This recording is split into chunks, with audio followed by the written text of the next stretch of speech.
Bonjour, je m'appelle Nathalie Yamb.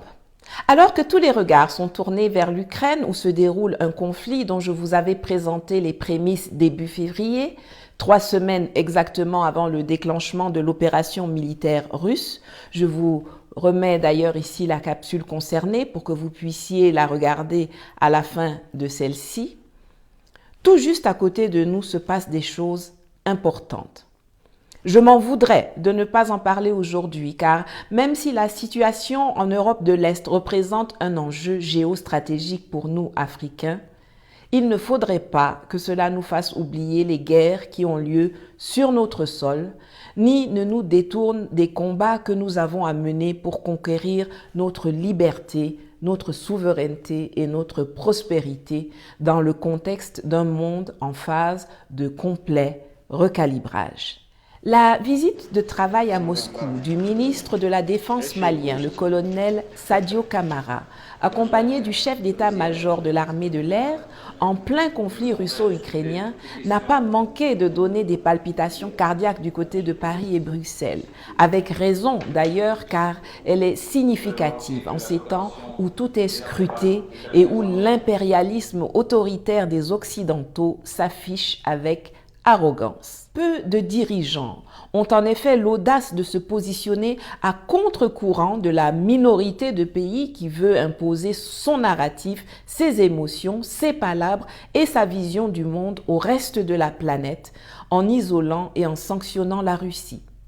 Beaucoup ne les suivent pas, surtout en Afrique et en Asie, où l'abstention lors des votes onusiens est plus que parlante. Mais peu sont suffisamment costauds pour briser visiblement l'isolation en se rendant à Moscou. Le Pakistan l'a fait, la Biélorussie aussi, et maintenant le Mali. Le Mali qui est, lui aussi, victime de sanctions illégales, injustes, ahurissantes. Fermeture de frontières, embargo, kidnapping des avoirs à la Banque centrale. On sanctionne un peuple parce que l'on veut faire tomber un régime récalcitrant qui aspire à la souveraineté, qui veut défendre les intérêts du pays. La même outrance, la même désinformation que l'on voit à l'encontre de la Russie est appliquée par la France au niveau du Mali. À l'ombre de la guerre contre Poutine, tout le catalogue de nuisances est déroulé. Les médias occidentaux qui cherchent à salir l'armée malienne et ses alliés sur le terrain en allant susciter des témoignages scabreux à leur endroit.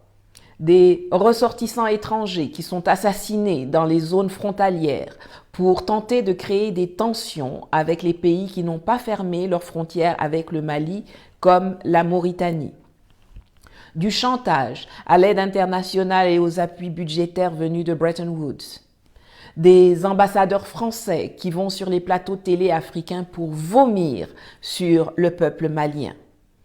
Une armée d'occupation qui traîne les pieds pour décamper et qui n'hésitera pas à laisser derrière elle un terrain miné au sens littéral du terme, comme elle l'a fait en Algérie au moment de l'indépendance. Pour éviter que de tels drames ne se reproduisent et endeuillent d'autres familles, l'armée nationale populaire, héritière de l'ALN, s'est attelée dès l'indépendance à effectuer des opérations de déminage. C'est ainsi qu'entre 1963 et 1988, les unités de l'ANP ont réussi à détruire 8 millions de mines antipersonnelles sur les 11 millions d'unités qui ont été disséminées par l'armée coloniale. 50 000 hectares seront ainsi nettoyés durant cette période. Malgré cela, la menace est restée persistante car les frontières algériennes regorgeaient encore d'un nombre important de mines antipersonnelles, antigroupes et de bombes éclairantes. Des terroristes utilisés comme supplétifs qui sont armés, équipés et financés par la France et l'Europe pour semer la mort et retarder la progression des FAMA dans le centre et le nord du pays. On peut s'étonner qu'ils disposent même de blindés pour attaquer l'armée régulière, comme cela a été le cas à Mondoro le 4 mars 2022. Mais l'ex-ambassadrice américaine au Mali et ancienne responsable des affaires africaines au département d'État, Vicky Huddleston, a dévoilé en son temps le mode opératoire de la France pour financer les terroristes au Sahel, à travers le paiement de rançons faramineuses. 17 millions de dollars, rien que pour 4 employés d'Areva et Vinci enlevés à Arlit au Niger en 2010. De 2008 à 2014, ce sont 165 millions de dollars que les États européens ont versés dans les caisses d'Al-Qaïda au Sahel, selon le Trésor public américain. J'aimerais que cette vidéo serve à éveiller l'attention, non pas seulement du gouvernement malien, mais également des autres dirigeants africains, même ceux qui sont du mauvais côté de l'histoire, dans l'affaire malienne ou russe. Parce que la roue tourne. Quand des sanctions tout aussi cyniques étaient prises contre la Côte d'Ivoire en 2010-2011, les autorités maliennes d'alors étaient du côté des oppresseurs du peuple ivoirien. Dans la période sensible que nous vivons, où tout est en train d'être redéfini, où les sanctions sont des actes de guerre, il est plus qu'urgent de prendre les mesures nécessaires pour réduire, voire éliminer notre dépendance vis-à-vis de l'extérieur sur tous les plans. Monétaire, financier, économique, agricole, culturel, militaire, informatique, médiatique et naturellement énergétique. Il n'y a pas de secteur stratégique. Il y a une gestion stratégique de tous les secteurs. Nous le voyons, le conflit russo-ukrainien se joue sur un fond de guerre du gaz, du pétrole, de l'énergie et du nucléaire, où chacun des pays impliqués cherche à sécuriser ses approvisionnements et à moins dépendre des voisins, des concurrents, des alliés qui peuvent devenir du jour au lendemain des adversaires. Les peuples d'Afrique, et particulièrement la jeunesse, revendiquent pourtant avec de plus en plus de vigueur leur besoin de démocratie, leur droit à l'autodétermination, le droit de décider avec qui ils veulent commercer, avec quoi ils veulent payer ce commerce, sans qu'on les place sous la tutelle d'une ex-puissance coloniale qui se présente toujours sur la scène mondiale comme notre porte-parole et notre avocat.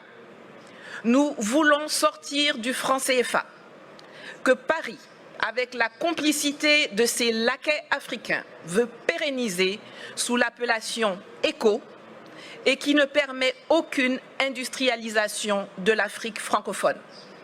La conquête de notre souveraineté monétaire est capitale, car la seule stabilité que le franc CFA garantit aux pays qui l'utilisent sont la mauvaise gouvernance, la pauvreté et la corruption. Nous voulons le démantèlement des bases militaires françaises qui, sous le couvert d'accords de défense bidons, ne servent qu'à permettre le pillage de nos ressources, l'entretien de rébellions, l'entraînement de terroristes et le maintien de dictateurs à la tête de nos États. Nous refusons que la France continue d'usurper la voix de l'Afrique à l'ONU, qu'elle soit à la base de quasiment toutes les résolutions concernant le continent.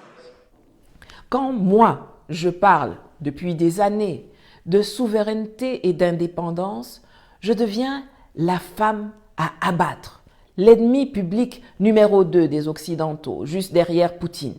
On m'insulte, on me dénigre, on me diffame d'être un agent des services secrets russes, on me menace de mort.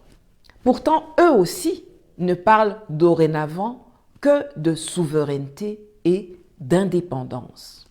Il nous faut donc là aussi nous préparer et réévaluer nos stratégies de production pour d'abord défendre notre souveraineté alimentaire et notre souveraineté protéinique en européen, mais pouvoir aussi définir et réévaluer une stratégie à l'égard de l'Afrique, sans quoi plusieurs pays en Afrique seront touchés dans la période de 12 à 18 mois par des famines en raison précisément de la guerre. Souveraineté en ce qui concerne aussi d'autres matières premières, en ce qui concerne des matériaux rares.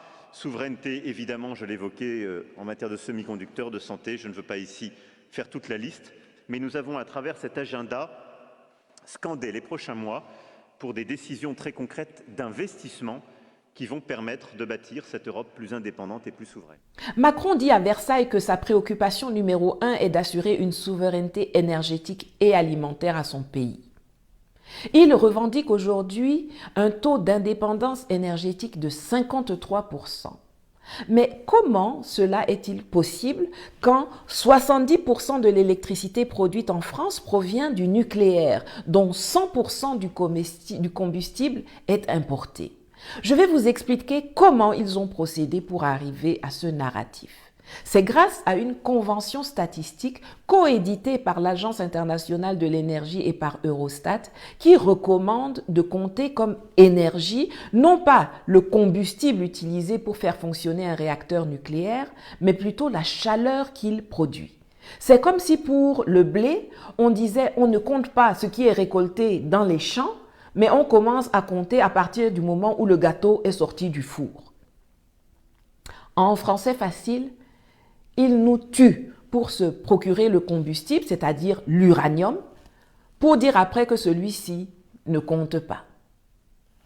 Toujours leur même façon de présenter les choses qui les mettent eux en avant et qui nous effacent. C'est pourquoi nous devons apprendre à lire ce qu'ils écrivent, à écouter ce qu'ils disent, à comprendre ce qu'ils disent et à voir ce qui se passe derrière ce qu'ils disent. Il est primordial pour nous de penser et d'anticiper, d'être dans la prospective et la proactivité. C'est une question de survie pour les Africains et c'est la raison de cette vidéo. Le ministère de la Transition écologique français l'admet dans son bilan énergétique 2021. Je cite. Dans le cas de la France, qui recourt intégralement à des combustibles importés, le taux d'indépendance énergétique perdrait environ 40 points de pourcentage pour s'établir autour de 12% en 2019 si l'on considérait comme énergie primaire le combustible nucléaire plutôt que la chaleur issue de sa réaction. Fin de citation. De 53%, on tombe à 12%. C'est ça leur vrai niveau actuellement. Donc, quand Macron parle d'assurer une souveraineté énergétique à la France, vous pensez qu'il va trouver les moyens de faire ça où? Je vais vous fournir la réponse avec leurs données à eux.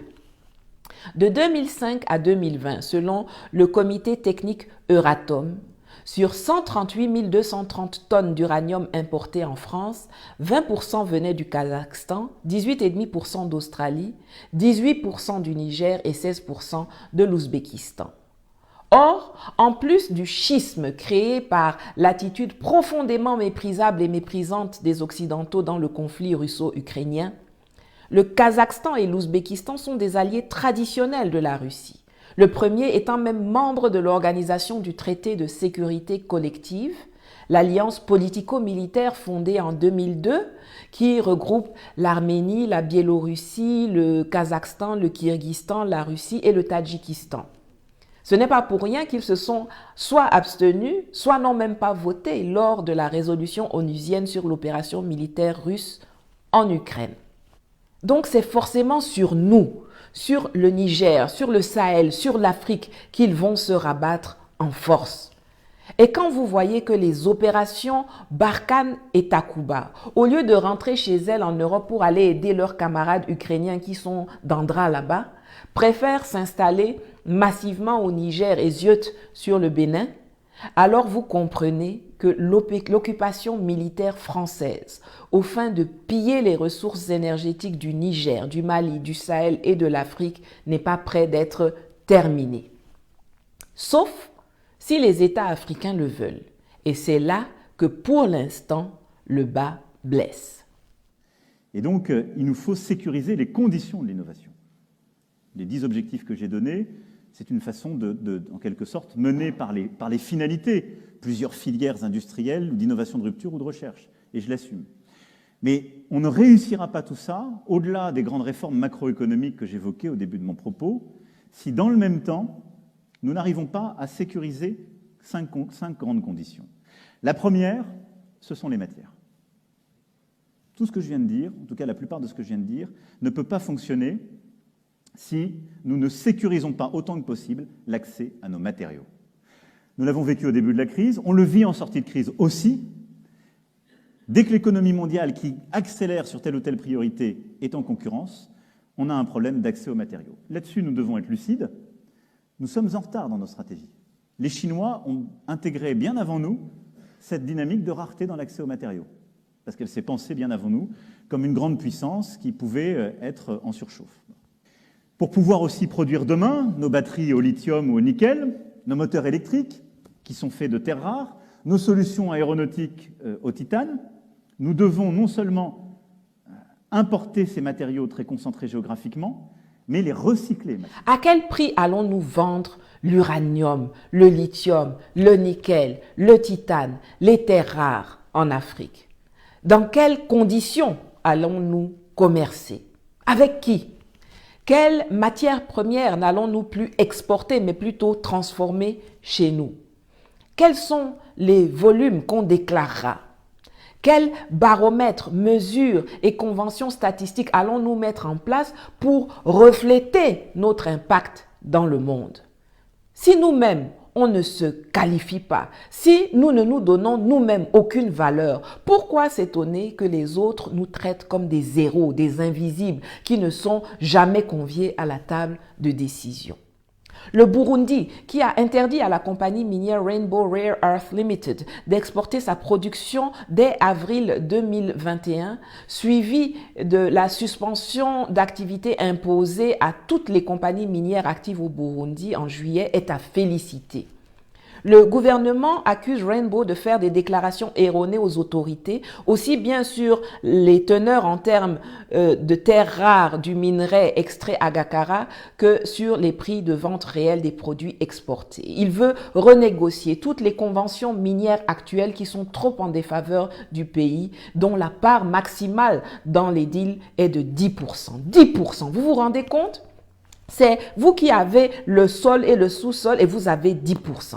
Et c'est comme ça presque partout. Même les gens qui aiment crâner qu'ils sont des locomotives dans certaines régions comme la Côte d'Ivoire ont 10%. Ce qui se passe en Ukraine aura un impact général, profond et durable sur le fonctionnement du monde. L'Europe, sans matières premières et totalement vassalisée par les USA, est larguée depuis longtemps. Et les États-Unis sont eux aussi en position de faiblesse et de fin de cycle face aux géants de l'Est qui s'allient pour faire chuter l'hégémonie américaine et mettre fin à la dollarisation de l'économie mondiale. Les réserves de matières se trouvent en Chine, en Russie, en Afrique. C'est maintenant que l'Afrique doit se positionner. Pas s'aligner sur quelqu'un, mais prendre sa place de grand joueur sur l'échiquier. Nous ne sommes pas prêts d'y arriver tant que nos États seront en majorité dirigés par des personnages stupides, vendus et corrompus, incapables de penser à autre chose qu'à leur ventre, à leur compte en banque et à leur maintien au pouvoir. C'est pour cela qu'il est urgent de les chasser par tous les moyens et de les remplacer par des gens qui ont la stature, l'intelligence, le courage et le patriotisme nécessaires pour mener à bien notre barque dans ces temps houleux. Assimi Goïta est l'un d'eux, Mamadou Koulibaly aussi. Quand je vois l'image de leur rencontre à Bamako il y a quelques jours, cela me donne espoir. Mais le chemin n'est pas aisé et les embûches sont nombreuses et intentionnelles. Je vais vous donner un exemple. Lorsque les autorités maliennes ont proposé un calendrier de 5 ans pour la transition, il ne s'agissait pas d'un chiffre pris comme ça au hasard. Contrairement à ce qu'on veut vous faire croire, cette durée découle d'un chronogramme précis mis en place par le gouvernement pour atteindre certains objectifs essentiels pour le peuple malien avant la tenue d'une élection présidentielle. Ces objectifs n'émanent pas uniquement de l'imaginaire de Assimi Goïta. Ils ont été exprimés lors des Assises nationales de la refondation, qui est la plus grande consultation d'une assemblée populaire de ces dernières années en Afrique de l'Ouest. Il y a quelques semaines, les techniciens, les experts de la CEDEAO ont eu une séance de travail avec le gouvernement malien. Ils ont analysé le chronogramme qui leur était présenté et sont allés le retravailler à Abuja. Ils ont abouti de leur côté à une durée de 4 ans pour la transition. C'est alors que Goodluck Jonathan, le médiateur, arrive à Bamako dans son jet et veut commencer à parler fort sur la partie malienne. Tout le monde autour de la table était gêné car il était évident qu'il n'avait pas connaissance du travail fourni par les propres fonctionnaires de la CEDEAO sur le sujet. Et c'est ainsi que Bad Luck a dû repartir la queue basse à Abuja pour attendre de nouvelles instructions après une visite qui a tourné court. Les dirigeants de la CEDEAO, sans référence à un quelconque contenu, juste sur instruction d'Emmanuel Macron, exigent une transition de 16 mois pour la tenue d'élections, alors que dans le même temps, elles approuvent sans moufter une transition de 3 ans pour le gouvernement putschiste du Burkina Faso. Ce n'est qu'en Afrique francophone que l'on constate que la communauté ne fait pas corps avec un pays sanctionné par l'Occident. Nous sommes vraiment dirigés par des vomissures. Jamais vous ne verrez cela ailleurs. Regardez comment les Européens se comportent en meute quand l'un d'entre eux est attaqué ou veut attaquer. Même à côté de nous, quand les Occidentaux ont décidé de sanctionner le Zimbabwe sous Mugabe, les pays de la SADC se sont unis pour réclamer la levée des sanctions. Mais chez nous, non seulement les voisins ne parlent pas, mais ils vont en plus se prostituer avec l'agresseur pour bien enfoncer leurs frères. À un moment donné, il faut savoir adopter une attitude ferme pour remettre les interlocuteurs sur le droit chemin. C'est la CEDEAO qui est dans l'illégalité. C'est la CEDEAO qui viole ses propres textes, qui braque la Banque centrale, qui agresse le peuple du Mali. Le processus diplomatique dans lequel les autorités maliennes ont accepté d'entrer pour discuter avec la CEDEAO n'est pas de nature à arranger le peuple du Mali. La voix des guignols de ce syndicat de malfaiteurs porte à l'international et sert de paravent aux marionnettistes français parce que le Mali est encore membre de la communauté. Il faut sortir des maniants pour combattre les maniants. Il faut reprendre les cartes en main. Les autorités maliennes doivent annoncer la sortie du Mali de la CEDEAO, qui n'aura alors plus aucune légitimité pour parler de la situation malienne. Quand la Côte d'Ivoire de Ouattara a très justement été condamnée par plusieurs arrêts de la Cour africaine des droits de l'homme et des peuples, elle a décidé de sortir purement et simplement de cette juridiction de l'Union africaine. Mariage, c'est pas forcé. Il faut également que les autorités maliennes soient inflexibles sur certains objectifs de la transition. Vous avez vu comment la Russie a dit au monde « on peut discuter de tout sauf de ça.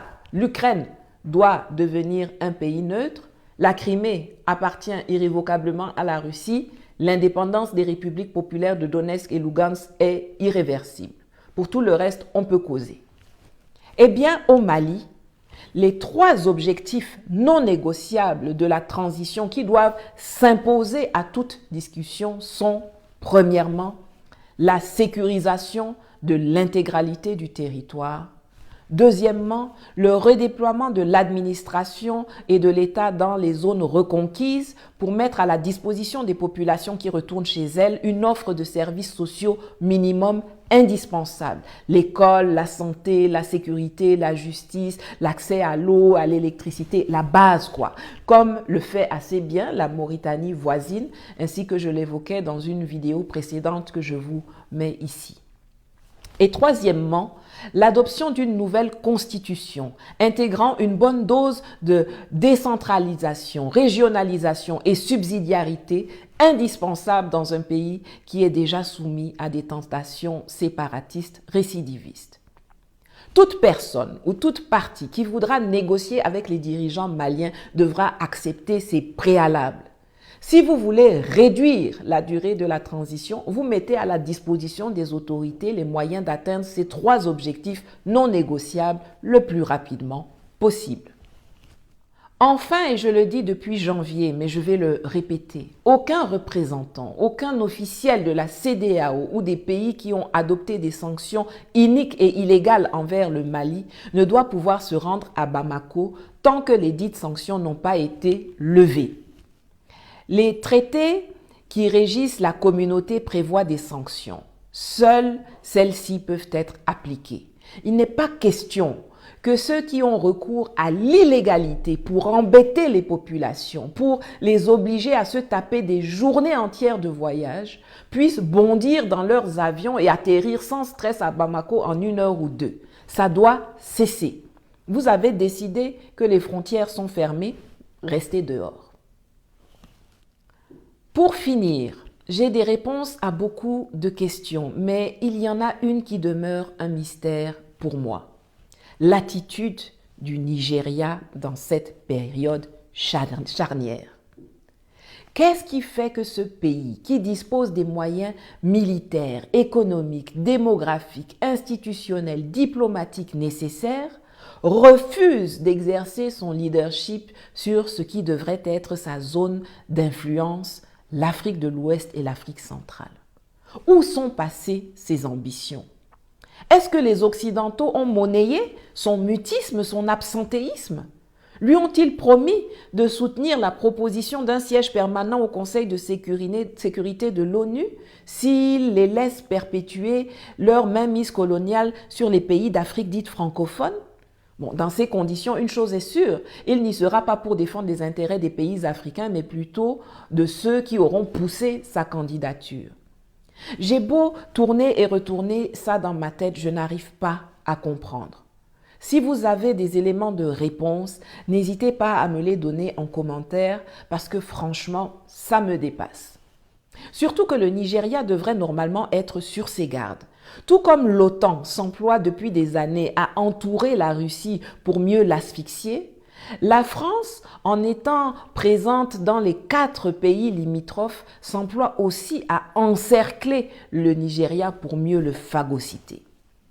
Or, ce n'est pas aux Nigérians qu'on va apprendre la capacité de nuisance de la France. Depuis le Biafra jusqu'à Boko Haram, ils en ont payé un prix lourd.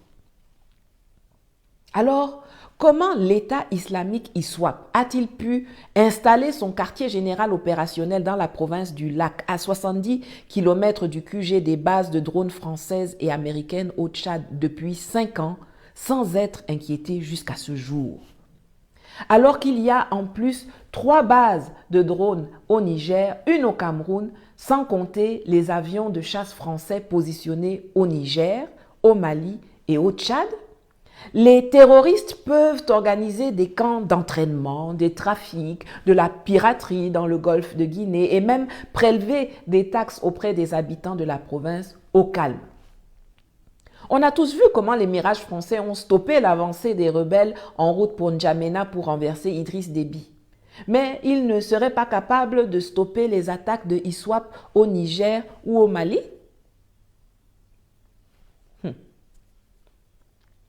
Le 31 octobre 2020, 200 Navy SEALs américains ont décollé d'Espagne, ont conduit une opération pour libérer leur compatriote Philip Walton, tombé aux mains de bandits au Nigeria. En 10 minutes, ils ont tué 6 des 7 ravisseurs et sont repartis avec leurs espions.